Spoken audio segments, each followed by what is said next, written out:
Well, my name's Kevin Burke. I'm the president and CEO of Team Sports Consulting Group. It's a pleasure to be here. This is our first year at the ABCA. The company's been around for about 4 years. Relational science has been around for about 50 years. So why has it taken 46 years for somebody to show up to the ABCA? Well, quite frankly, nobody decided to ever do it in sports. This thing was started by the Air Force.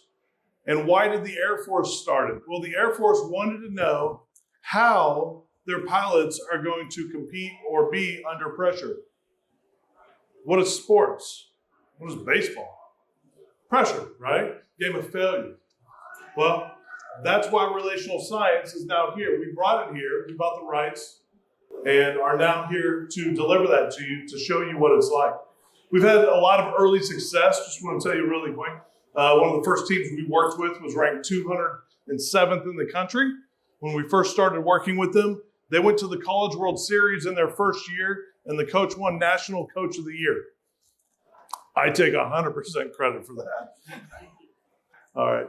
No, actually, we joke with the head coach, and we tell him all the time that that's what we say. And he said, you absolutely should.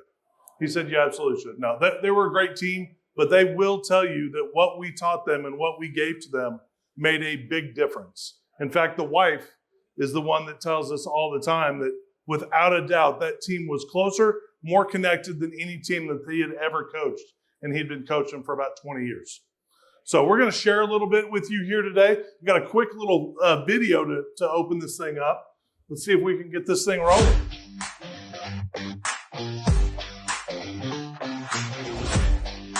This is a special group of guys that really came together, and it's as close of a group that I've ever been around. I'm just so happy I was able to do it with Coach O, Patrick, and the rest of the guys in that locker room. It's really easy to play for the guy next to you when you have a personal relationship with him, and you're willing to do whatever it takes to have his back. So it's through and through in our clubhouse. Our motto for the year was tough and together, and I've never seen a team more mentally tough and consistent. I mean, the way I'd summarize is this team is probably one of the most gelled together teams I think I've ever played on. The teams that kind of say, hey, we're going to do this together, it's amazing. This is a team that was always together. Everybody bought into all the principles and values of the organization and the program, and they just did a great job. They played together. They supported each other. This is a great team. I think teams can be attached or they can be connected.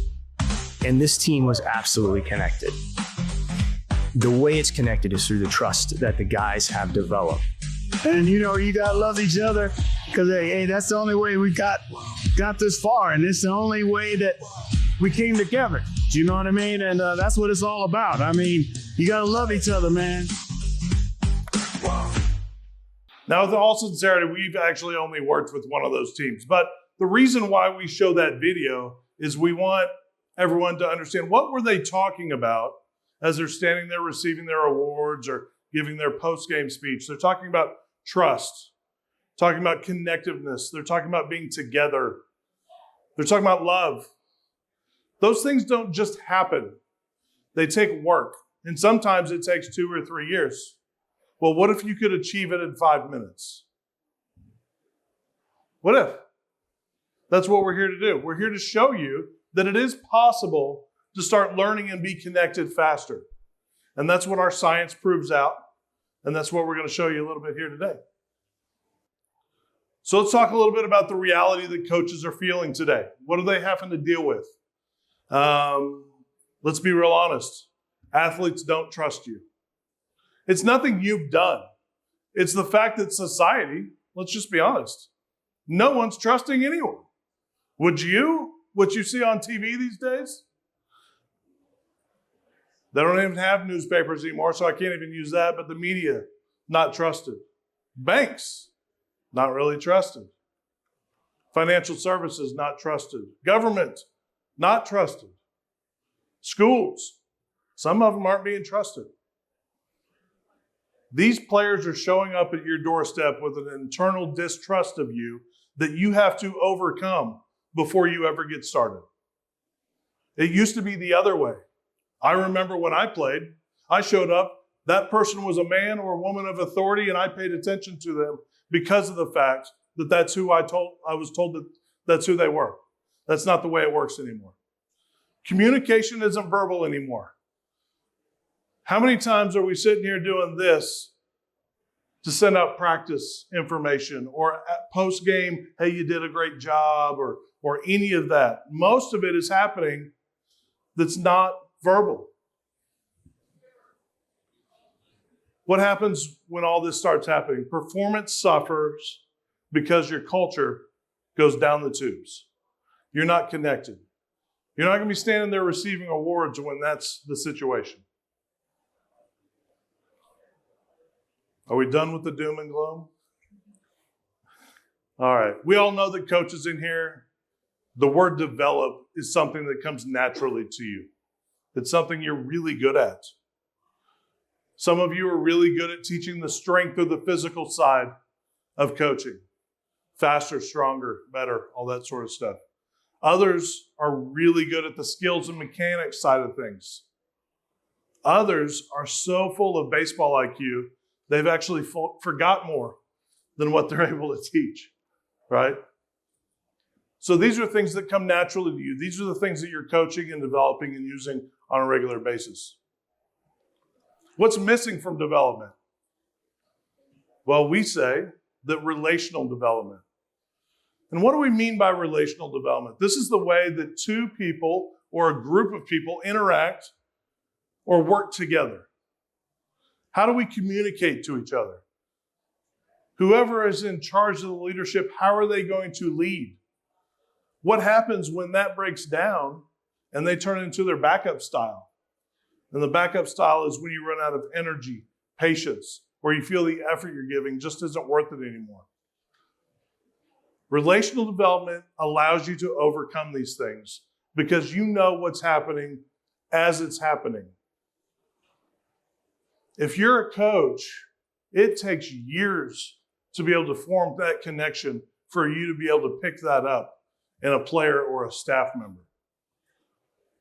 What if you could do it in 5 minutes?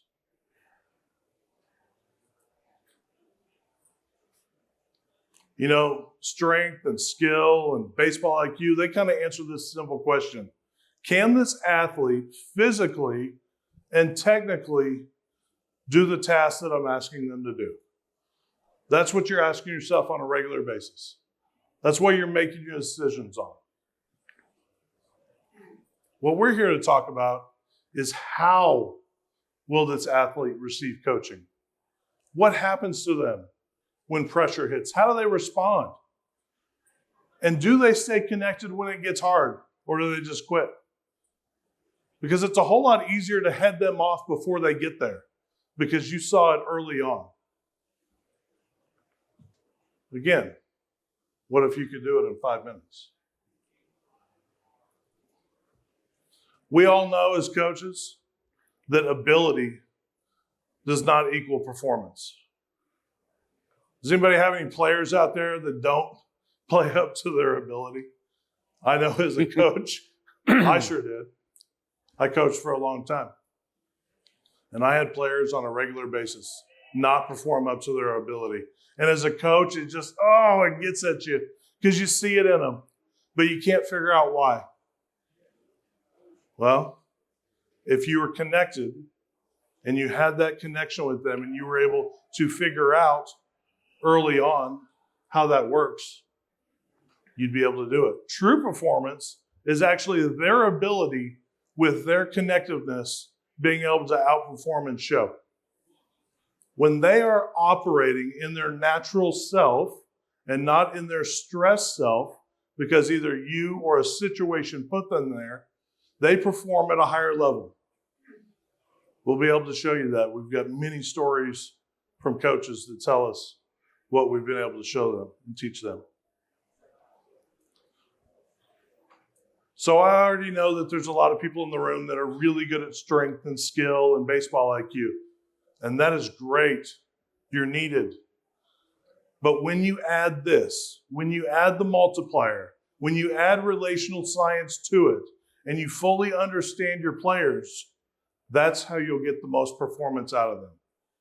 You'll be able to put them in situations to win, and when they're not winning, you'll be able to pick up on it faster. Relational science delivers three things. The first thing it delivers is clarity.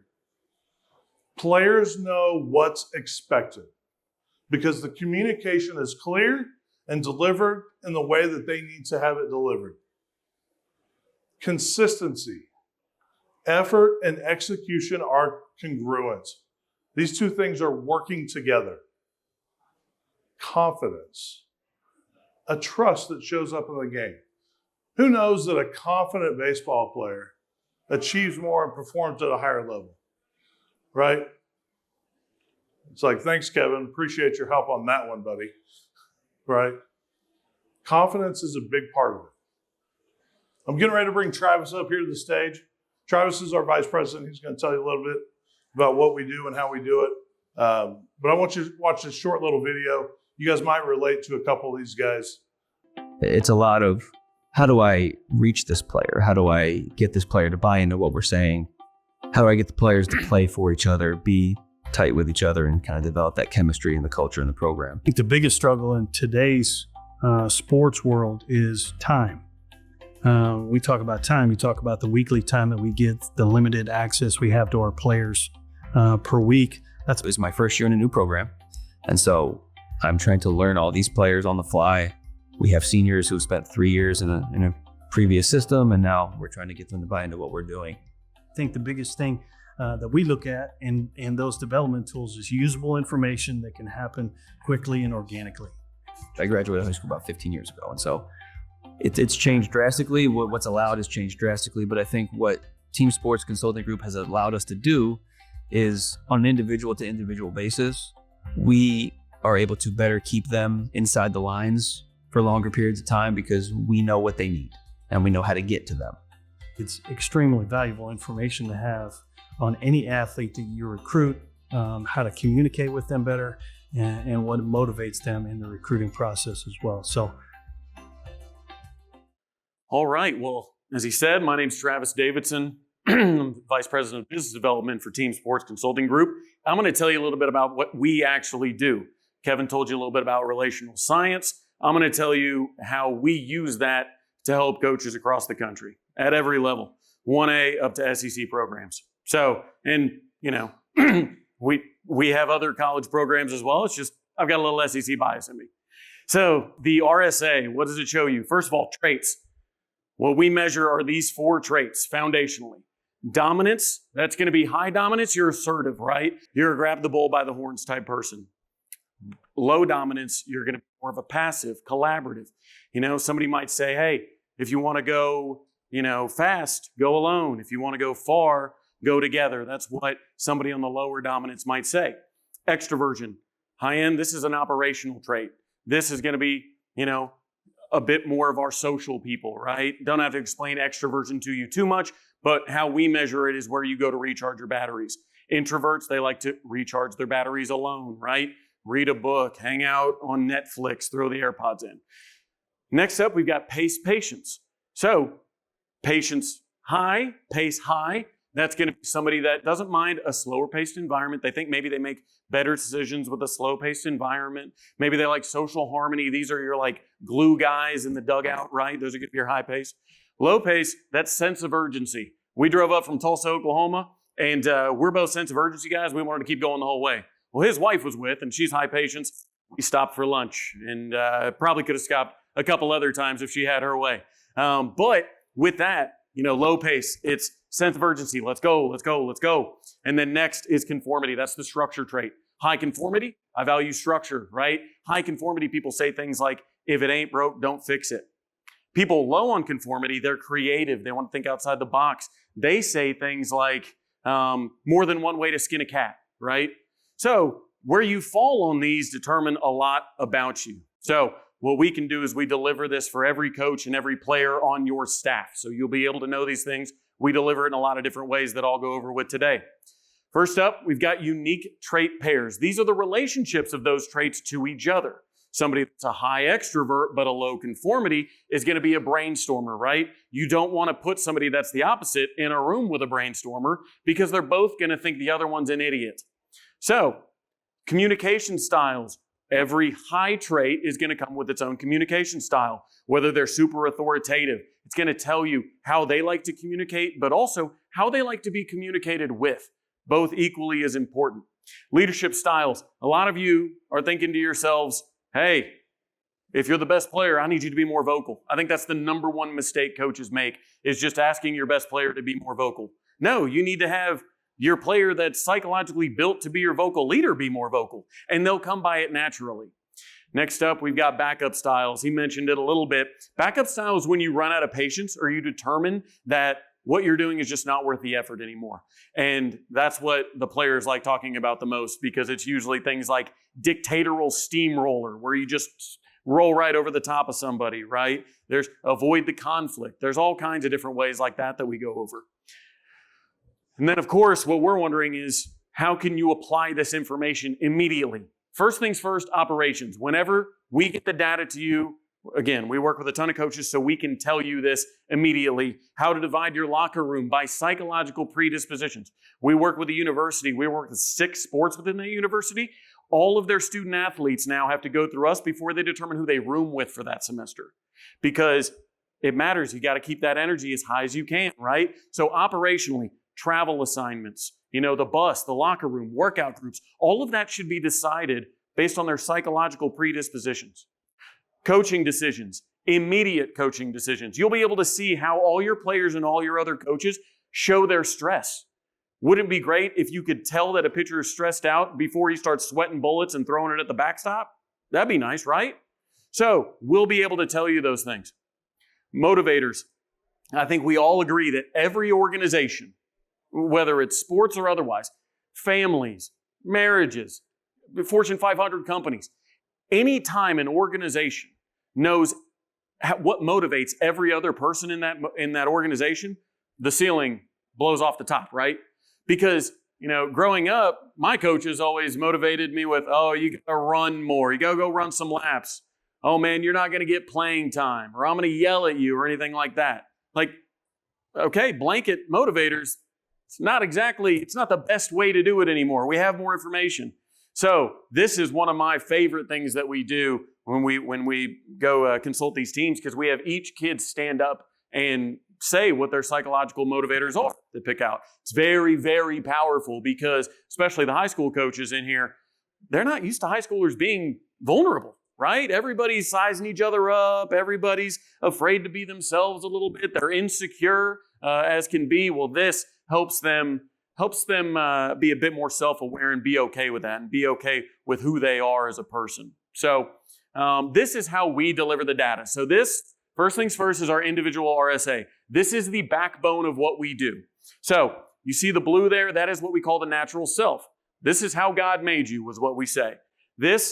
How many people are heavily introverted? Actually, I'll ask, how many people are extroverted in the room? The introverts don't want to raise their hands. So extroverts, okay, we got a couple. If I put any of you extroverts, like me, I'm an extrovert. If we put the extroverts in a room with a book, no windows, no screen, nobody coming to say hi for like 4 hours, it would drain me. I would be physically exhausted by the end of it. And I know I don't look like I'm in the best shape, but I usually shouldn't be worn out by sitting in a chair for 4 hours, right? But if I'm forced to be outside of my natural self, then I'm going to be exhausted, right? Well, we apply that to every part of the brain, right? You're putting a lot of your players on the field. You've already exhausted them just by the different situations and the way you've been coaching them. We're here to fix that. So individual RSA, the blue is going to be your natural self. The red is how you show stress. So how you show stress, this is going to be great. We give these a lot to catchers and pitchers, right? Pitching coaches and pitchers. Everybody else, you're going to be able to see that ahead of everybody and go get them calmed down. And then the green, we actually work with the East-West Shrine game as well down in Frisco, working with NFL scouts to basically figure out whether NFL prospects are being themselves in interviews, right? So any of you need to hire anybody coming up? That'd be kind of good to know, right? Any of you recruiting anybody? that is going to be coming down the pipeline, it'd be good to know they may be representing themselves one way, and then 6 months later, you're dealing with somebody completely differently. I bet a lot of people have dealt with that in this room. So that is the backbone of really what's building out the rest of this data. This is our team RSA. What's really cool is we can map the entire team on a series of documents. You know, we can go in detail in all different ways. We map everybody. And that way you can see the psychological trends in your group. Is this a highly extroverted group? Do we need to play loud music? Do we need to be goofy? Do we need to have fun? Or is this a highly introverted group? Do we need to kind of have, you know, some quiet time to ourselves, time to lock in, I think what the kids call it these days. We also have different, it can list all the communication ways. It can list them by name and literal words to say that will resonate with each person on your team. And we can do this in any way you have. Any data we have, we can do the coaching staff. We could do catchers and pitchers. We could do just guys named Jimmy. Whatever it is, we can put them all on the same map and give that to you. It's all included. Next up is the side-by-side. The side-by-side, it's probably my favorite because one-on-one coaching changes entirely. You can map the coach and the player on one document and show what their psychological predispositions and perceptions are of each other that might be damaging the relationship and they don't even know it. So, you know, we've worked with coaches that were really having, you know, a kid that was struggling. They were struggling to get through to him. They didn't know how. We just put this in front of them. And they're like, oh, well, there we go. I've got a roadmap of what I need to do. And this document's probably 20 pages long. And I'm not saying that to say it's overwhelming. I'm saying it's literally just hey, do this, do this. It's great. It's easy. It's actionable. This isn't one of the quizzes you take online that tells you which house of Hogwarts you'd be in. This is actionable intel that you can use. With this, again, a tool you can use tomorrow. You know, there's 2,000 vendors in there, right? And they all got a different idea that you need to use, right? You don't need more ideas, theoretically. You need fewer ideas that can practically apply. So better conversations, you should be able to relate to your players immediately once you have the information. There's no excuse. It's your job to come to them. It's not their job to come to you. You're the coach, right? Better corrections. How many of you gotten far into the season and realized, oh my gosh, I got the wrong captain, or I got the wrong this, I got the order screwed up. You can correct quickly because you have the information. And then pregame, you're about to hear a story from one of our coaching clients about pregame, how he made a big change based on some team scan data that he had. And then Kevin will be hopping back up and sharing some postgame stories with you as well. The biggest thing that stuck out to me is the accuracy. And again, I speak from a personal basis because you look at it and you go, yeah, that's pretty accurate. And to go a step further, I gave it to my wife and she's like, yes, that's absolutely dead on accurate. So I think looking back at that initial one, that's what caught me originally is just the accuracy of what the test reveals. So I think if I had to narrow it down to a couple things, communication and motivation would be the two biggest factors or the two biggest things we use the assessments for. And we've talked in depth about room assignments when you're traveling, or locker assignments in the locker room, or as we split our team into different groups, you strategically split those guys into different groups with different personalities. So this is very easy information to use. It's a very easy assessment to take, and it happens very rapidly too. There's not a lot of downtime, or there's not a lot of waiting time for the information that you need. It's very digestible. So some of the character assessment tools that are available with TSCG, I think that speeds that process along. I don't know that it necessarily changes what we do, but it makes it a lot faster. It makes it a lot easier to simply go back and look at some of the assessments and change different ways you communicate or motivate different players. Again, for me, the accuracy of what happens with the assessments, I think, is something the players really enjoy. A lot of the transfer portal student athletes that you're dealing with now, you're dealing with, as you said, for a short period of time, whether that be 1 year, maybe 2 years, whatever that looks like. So to expedite that process in terms of the relationship building, I think is crucial in their development and the cohesiveness and culture of your team. So that is Coach Fulmer, Ryan Fulmer, former National Coach of the Year there at Oral Roberts, went to the College World Series in 2023. He's been a client of ours for years, and it's amazing, what we've been able to work together to really bring together that program at ORU. He's always done a great job, but it speeds everything up, like he said. This is one of our high school partners named Dean Wilson. He was at a school, a small private school, was going to a different school. He worked with us at the private school and brought this to the public school, and he was able to hit the ground running right away because he was able to build relationships so quickly. It was helping them better connect with their players and connect players with each other. And so immediately my interest was piqued. And so I got in touch with them, and ever since they've been a pillar of what we do. It's been a non-negotiable in our programs. Getting the scans, seeing the way we're able to communicate with them, seeing the products on the field. Our feedback has been largely positive and very appreciative, maybe more than anything else, that we've spent the resources and invested in this type of relational science. Our philosophy is that we want to develop players and people. And I think especially in high school baseball, that's maybe more so the case because you're dealing with kids. Beginning of the year, I order practice baseballs and I call TSCG and we get our pro scan set up. The return on the investment, I can't describe it. It's probably our highest ROI item we use. Uniforms are good and you want cool stuff, but if you're putting a less than optimal group in the uniforms, you're not really getting what you need. And as a coach, it's my job, I feel, to optimize the group. And again, in high school, we're developing young men too. And so our ability to kind of anchor these young men in we know who you are and we're going to meet you there and we're both going to get where we want just from where you are, and we can do it because we have the information. And so I would say every day wasted is the day you're getting behind the 8 ball, because there are programs like us and other programs around that are using this, and they're going to get ahead.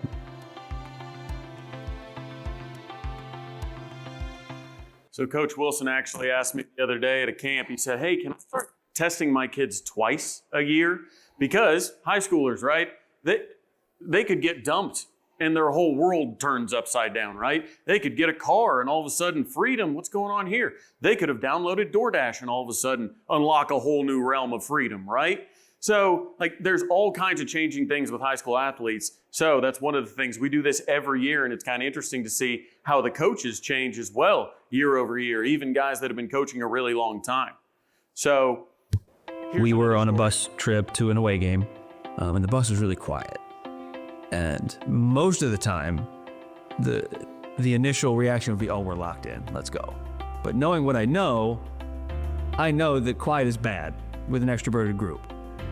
So I knew I had to loosen stuff up, so I had to play music real loud on the bus and start acting like a fool to get them loosened up. And it was a big game, it was an important game. And so the team scan allowed me to recognize that this is a stress response from our group. We are stressed about this game. We're not locked in right now, we're stressed out. Normally we're loose and we're loud and we're running around doing our thing. And so the quiet is bad. And so I was able to know that, fix that, and we were able to go win the game. And it was a close game. And so I imagine, and again, I can't speak to hypotheticals, but I imagine that if we went into that game as tight as we were on the bus, we probably wouldn't have won a close game. I was able to make a quick decision to try and influence the demeanor of the group. And without a team scan, I would have just assumed we were locked in and been fired up and been upset that we got beat. All right. So I told you guys earlier that I was a coach. And one of the things that, as I reflect back and look back at my coaching time, I rarely think about, man, I should have made this change at this time. I should have changed my lineup, or I should have done this, or I should have done that. The things that I would change are the conversations that I had with my players. Because I know sometimes when I tried it, I didn't reach them. I didn't get the best out of them. That's not their fault. I was their coach. It was my job to reach them. And I'm not going to throw out excuses, but I didn't have this information when I was coaching. Been nice, but I didn't have it. Now it's there. You have the opportunity to have the information.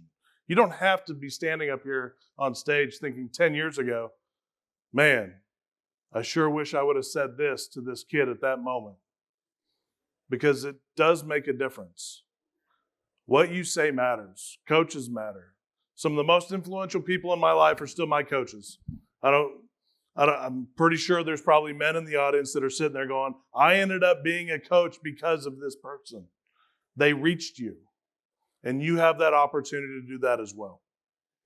So I would never change what I said, but I would definitely change how I said it. I'm going to let Travis talk a little bit about our process here because I think it's important. Then we'll hopefully give a little Q&A here a little bit here right after that. Yep. So I know we got about 10 minutes left. So telling you about how we do what we actually do, right? We've kind of talked a lot about what we can do, but this is how we actually do it. Fast, easy, and proven. A lot of you start your season soon. We can onboard you before your season starts. We probably should onboard you before your season starts. So what we do is first things first, gotta gather the data, right?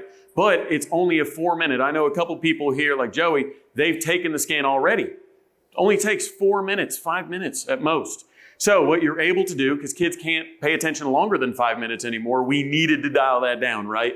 So what we do is we gather that data. And then what we do is we usually do a head coach one-on-one, either in Zoom or in person. But then we come to campus and we show up, right? This is us across the country reaching all kinds of different student athletes and coaches. We teach the head coaches scan to themselves in the one-on-one, and then we teach the head coaches scan to all of the assistant coaches while the assistants follow along with their own. And then we teach the head coaches to the players while the players all follow along with their own. Each session takes about an hour, hour and a half.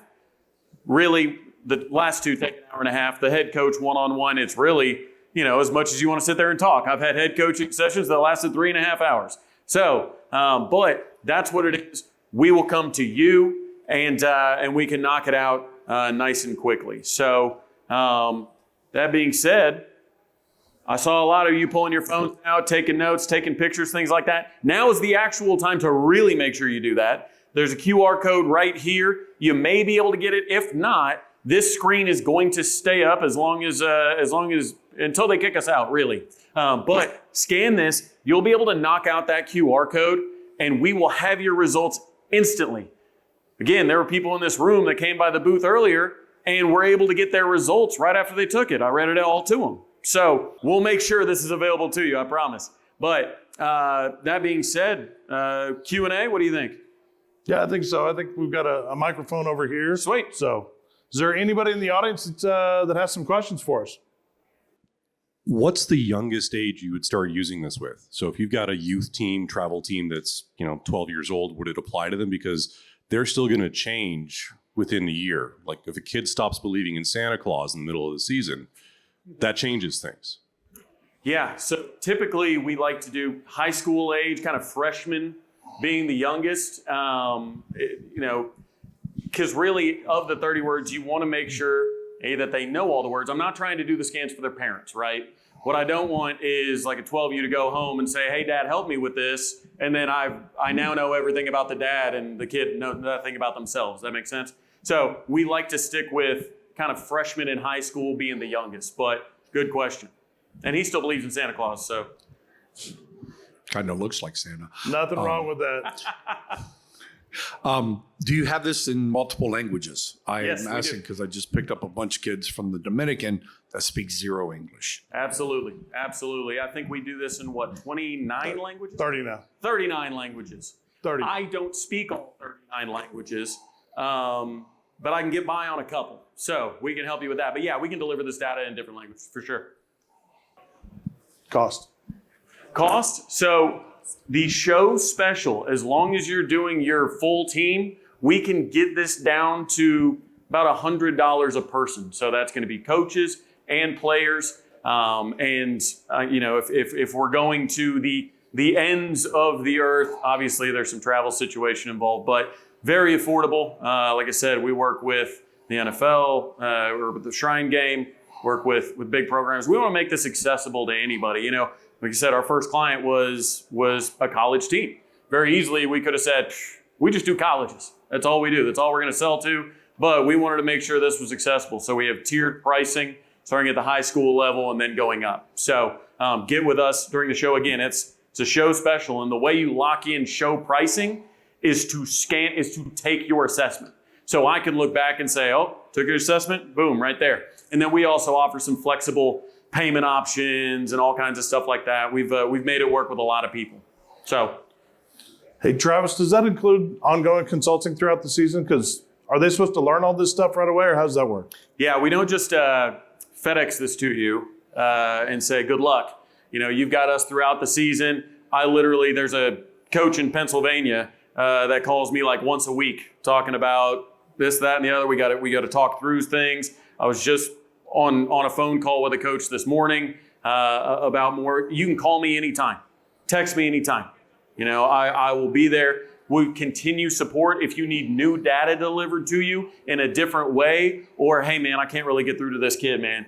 Give me some ideas. Okay, based on the knowledge that we have and how long we've been doing this and how many coaches we've worked with, it just keeps on adding to our arsenal to be able to say, hey, look, you know, have you tried this? This is what I would try based on this. What you're really seeing is this, but you think you're seeing this, that kind of stuff. So ongoing for the whole year. Call us before your championship game, and we'll chat with you about what's going on. That also includes the team scans and the side-by-sides, unlimited amounts. Yeah. So once you pay for the individual scan for each individual player and coach, you're covered for consulting. There's no additional cost whatsoever. We're there for you for the rest of the year. All right. We'll scan these QR codes. If nothing else, what you'll be able to do is get the data back on yourself and become, a little more self-aware. That's the worst thing that could happen. Thank you so much to everybody. Thank you to ABCA. Kurt, thank you for your team. You guys have been fantastic. AB, you guys have been fantastic as well. Coaches, good luck on your season, but call us and we'll make it a good one. Thank you.